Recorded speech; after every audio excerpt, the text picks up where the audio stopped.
बहुत समय पहले पहाड़ी राज्य में एक राजा और रानी रहते थे। उनकी एक बेटी थी राजकुमारी सुधा। वह बहुत ही सुंदर थी, इतनी कि जो भी उसे देखता बस उसकी नीली आंखों में खो जाता। राजकुमारी की सुंदरता के साथ साथ उसके अंदर एक और भी खूबी थी कि वह बहुत ही भाग्यशाली थी। राजकुमारी सुधा का जब जन्म हुआ था तब उसके माता पिता ने उसका भविष्य जानने के लिए राज्य ज्योतिषी से सलाह ली थी। राज्य ज्योतिषी ने बताया था कि राजकुमारी बहुत ही भाग्यशाली है, और ऐसा ही हुआ।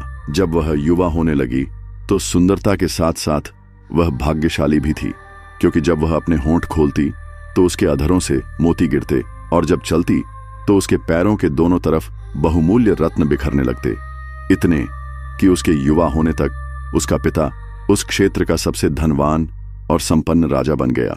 राजकुमारी का एक और विशेष गुण यह था कि वह सोने की एक माला धारण किए रहते थे, जो जन्म से ही उसके गले में थी। जब उसके बारे में माता पिता ने राज्य ज्योतिषी से पूछा था तो उन्होंने बताया था, यही माला इसका जीवन है, इस हार को इसके गले से कभी ना उतारना और इसकी रक्षा करना। इसीलिए रानी ने बेटी को बताया था कि इस हार को कभी ना उतारे और सदा ही गले में पहने रखे। राजकुमारी के युवा होने पर उसके 16वें जन्मदिन पर राजा ने उसके लिए सोने की चप्पलें उपहार में दी। राजकुमारी ने पिता को धन्यवाद दिया और अपनी सेविकाओं के साथ वही चप्पलें पहनकर वह पहाड़ों में सैर करने जाती। इससे उसके नाजुक पैरों की सुंदरता और भी बढ़ जाती। एक दिन राजकुमारी अपनी सेविकाओं के साथ पहाड़ पर बने महल के आसपास जंगली फूल चुन रही थी कि उसका पैर फिसल गया। उसके एक पैर की चप्पल बहुत नीचे खड़ी ढलान से नीचे गिर गई। राजकुमारी ने अपने सेवकों को सोने की चप्पल ढूंढने के लिए भेजा। कुछ समय बाद वे लौटे, मगर उनको वह सोने की चप्पल न मिल पाई। जब राजा को यह सूचना मिली तो उन्होंने घोषणा की कि जो भी इस चप्पल को ढूंढ कर लाएगा उसे अच्छा खासा इनाम मिलेगा। राजकुमारी के एक पैर की चप्पल ढूंढने की बहुत कोशिश हुई, मगर कोई न ढूंढ पाया।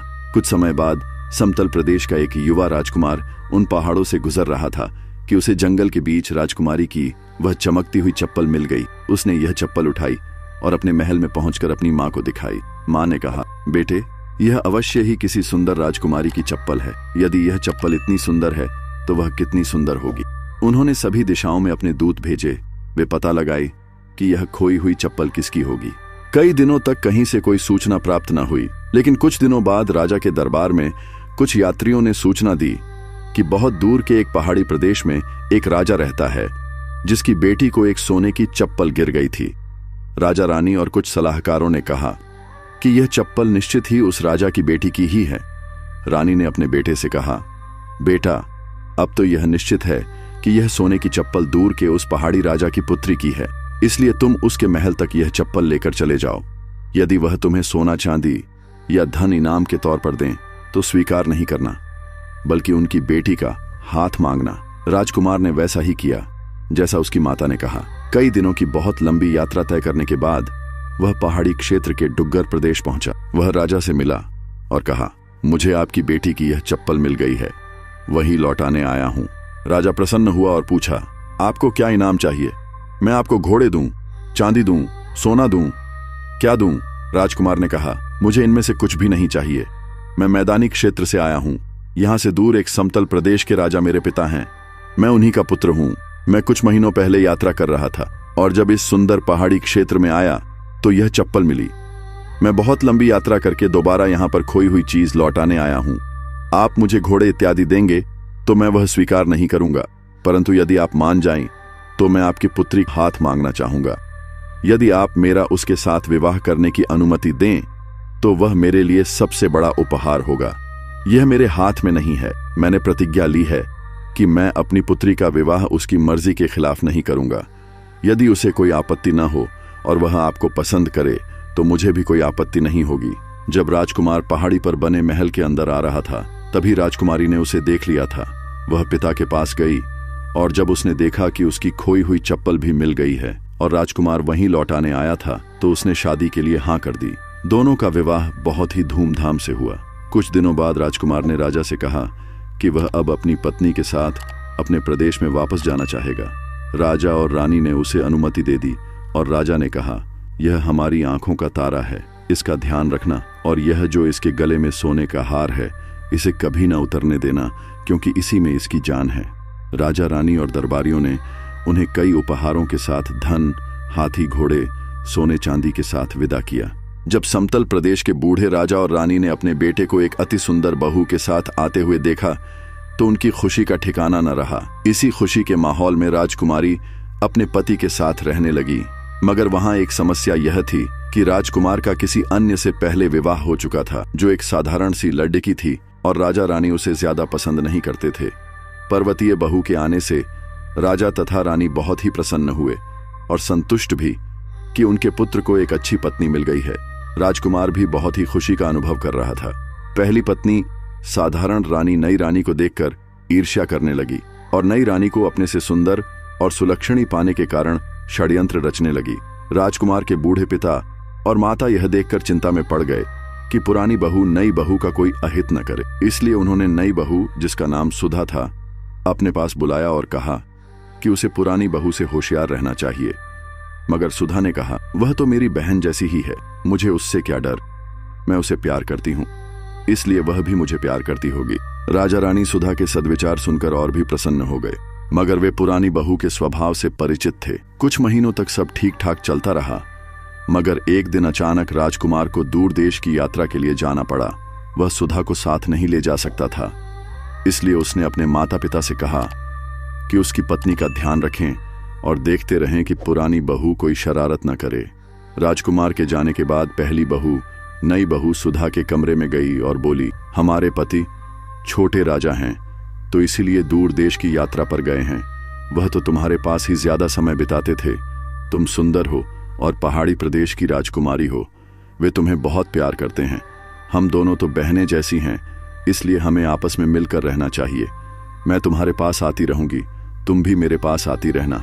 इस पर सुधा ने कहा कि उसे उससे मिलना अच्छा लगेगा और वह उसे अपने गहने और कीमती चीजें दिखाने लगी जो वह अपने पिता के यहाँ से लाई थी। तभी पुरानी बहू ने कहा, मगर यह क्या, तुम यह सोने की माला सदा ही पहने रहती हो? सुधा ने मुस्कुराते हुए कहा, यह माला मेरी रक्षक है, मेरा जीवन है, इसलिए सोने के दानों से बना यह हार मैं सदा ही पहले रखती हूँ। जब पुरानी बहू ने यह सुना तो वह मन ही मन बहुत प्रसन्न हुई और सोचने लगी कि कैसे इस हार को चुरा ले।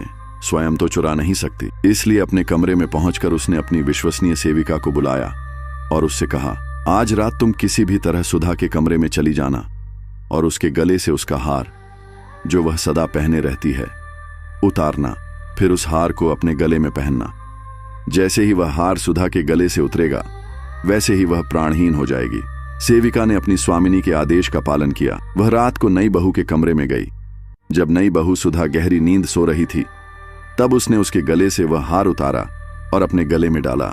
हार के निकल जाने के साथ ही सुधा के शरीर से प्राण भी निकल गए।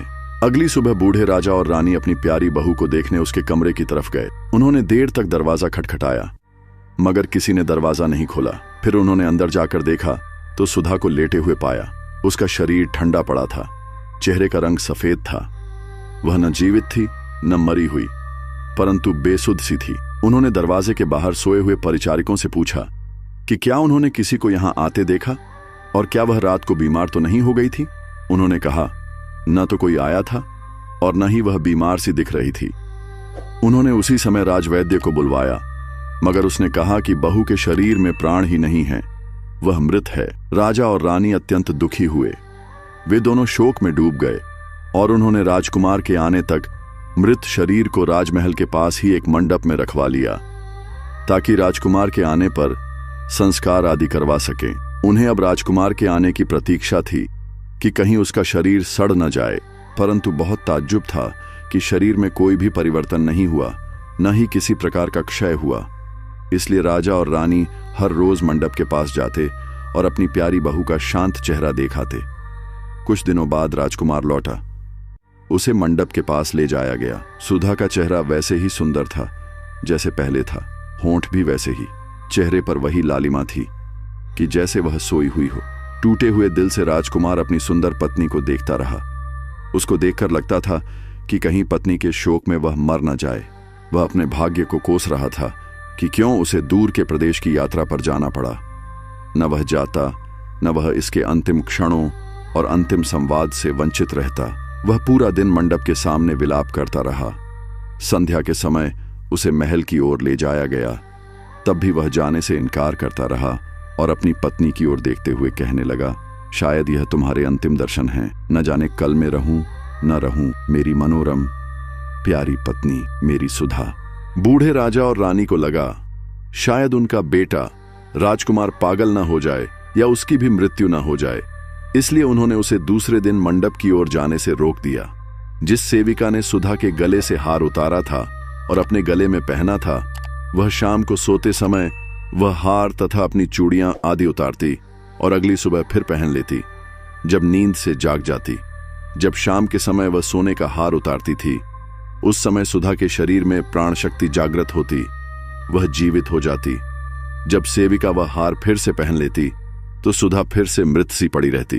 परंतु यह बात कोई न जान सका, क्योंकि राजा और रानी दिन में आते और फिर चले जाते। वे समझ नहीं पाते कि क्या करें। यह उनकी प्यारी बहू का क्या हाल हो गया, बेटे को कैसे संभालें, संस्कार करवाएं या नहीं। वे बूढ़े राजा रानी कोई निर्णय नहीं ले पा रहे थे। जब सुधा पहली बार रात के समय जागृत हुई, वह पहले तो डर गई, मगर फिर समझ गई कि उसके गले का हार चुराया गया है। उसने सोचा कि सुबह होते ही वह महल में घुस जाएगी और अपना खोया हुआ हार ढूंढकर पहन लेगी। मगर वह सुबह कभी ना आई, क्योंकि सूर्य की पहली किरण फूटते ही सेविका हार पहन लेती थी। सुधा रात को सामने के पोखर से पानी पीती थी और फिर अपनी जगह पर लौटकर सुबह का इंतजार करती। न कोई भोजन, न कुछ खाने को। परंतु जब वह पोखर की तरफ जाती तो चलते समय अपने आप पहले की ही तरह रत्न जवाहर बिखरते जाती।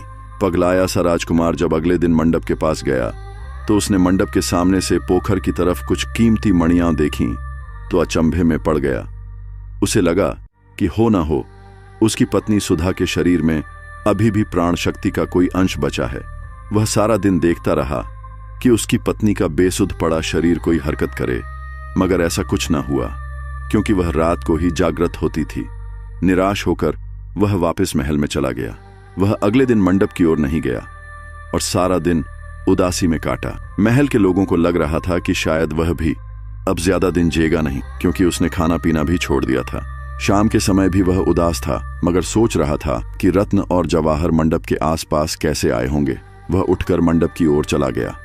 वहां बैठा तो क्या देखता है कि कोई स्त्री मंडप से निकलकर पोखर की तरफ जाने लगी है। पहले तो उसे लगा कि कोई परी होगी, मगर फिर अपनी पत्नी को दूर से ही पहचान गया। जिस ओर से सुधा पोखर की तरफ गई, उस तरफ पथ पर कीमती मणियां बिखरने लगीं। उसे ताज्जुब हो रहा था, लगता था जैसे कोई सपना देख रहा हो। जब सुधा ने किसी के चलने की आवाज सुनी तो वह डर गई। अंधेरे में कुछ भी साफ साफ दिखाई नहीं दे रहा था। फिर राजकुमार ने पुकारा, सुधा, मैं तुम्हारा पति हूं। सुधा ने आवाज पहचानी और मंडप के पास आई, जहां दीप जल रहा था। दोनों ने एक दूसरे को देखा। सुधा ने कहा, नहीं, आप सपना नहीं देख रहे हैं। इस समय मैं जीवित हूं, मैं ही आपकी सुधा हूं, मगर दिन में मर जाती हूं। आपके जाने के बाद किसी ने मेरा जीवन हार चुराया है। राजकुमार ने उसके गले की तरफ देखा तो वहां वह हार था ही नहीं, जिसकी सुधा के माता पिता ने रक्षा करने को कहा था। वह वहीं मंडप पर उसके साथ बैठा रहा और कहा, तुम चिंता मत करो, मैं वह हार ढूंढकर कल तुम्हारे पास आऊंगा। मैं पूरे महल की तलाशी लूंगा। वह सारी रात वहां बैठा रहा और सुबह होने से पहले महल में वापस आ गया।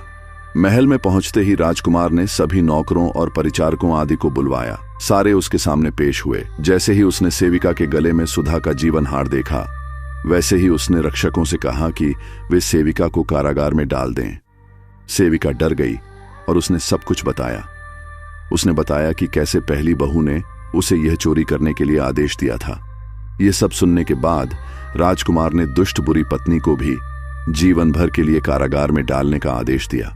सेविका और उसकी स्वामिनी दोनों को कारागार में भिजवाने के बाद राजकुमार अपने बूढ़े माता पिता के साथ हार लेकर मंडप की ओर गया। सुधा के गले में सोने का हार पहनाते ही उसकी प्राण शक्ति लौट आई और खुशी खुशी सभी महल की ओर लौट आए। बूढ़े राजा और राजमाता की आंखों में नई चमक लौट आई कि उनके बेटे का उजड़ा संसार फिर से बस गया। यह खबर पूरे राज्य में फैल गई। चारों तरफ खुशियां मनाई जाने लगीं। उसके बाद बूढ़े राजा रानी, उनका बेटा और बहू सुख से रहने लगे।